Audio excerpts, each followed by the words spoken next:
Welcome.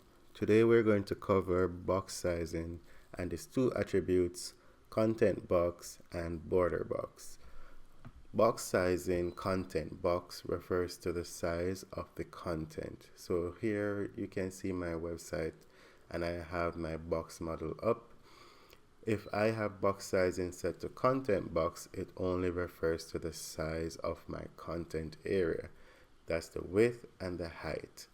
If I have it set to border box, then it takes into consideration my border, my padding, plus my content size.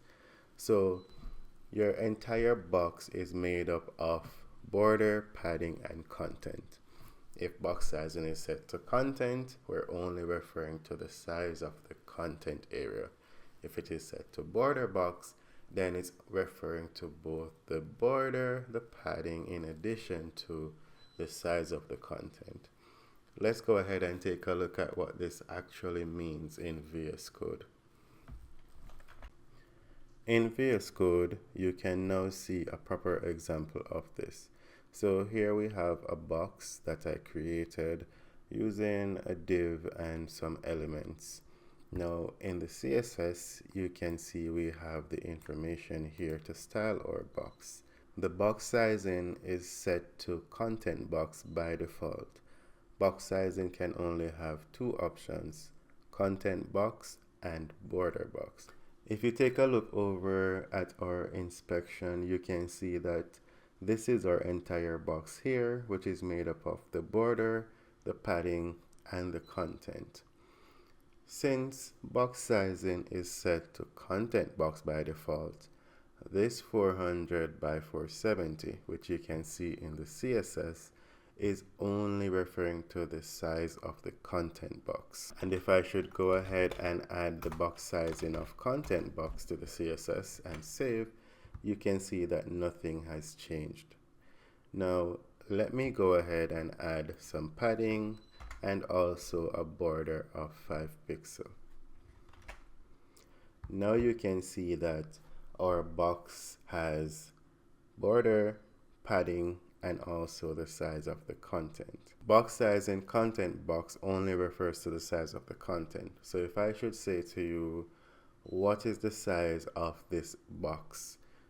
You cannot tell me that it's 400 pixels by 470 pixels because you would be wrong.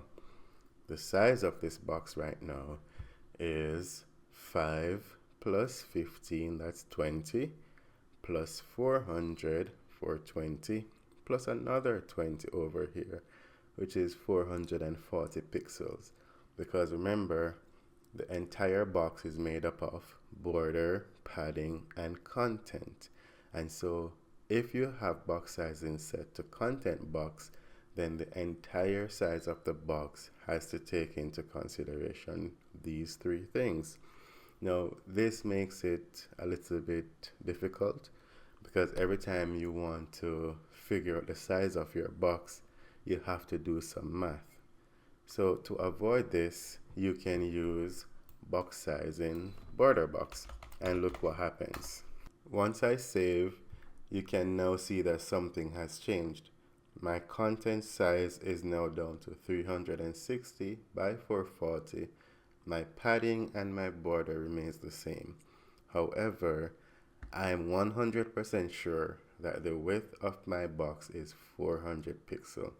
And if you look, you can see 5 plus 15, that's 20, plus 360, that's 380, plus another 20, giving me my 400 pixels. So if I should comment this out and I say to you, create a box that has 400 pixel width, 470 pixels height, and give it a border of 5 pixels and a padding of 15 pixels.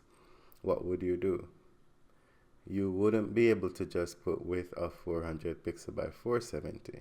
You would first have to take the 400 pixel, subtract 30 pixels, subtract 10 pixels, and then you'd have to set your box to 360 pixels. And that would ensure that the entire size of your box is 400 like I requested. So you really don't want to have to be doing that all the time. So I can just have this be border box and set this to 400 pixel. Now this isn't the way it's done in the real world. We don't add this to specific classes like this. We try to add it so that it is applied to the entire CSS sheet. So let me show you how that is done. This is the proper way of adding your box sizing of border box to your entire file, right? You want to ensure that you are catching everything, and you want to also include the pseudo classes here as well. And this will ensure that every box that you create will have a box sizing of border box. If this video helped you out in any way, please remember to subscribe to my channel for more videos like this. Leave a comment and let me know what you think as well, and I will see you in the next video.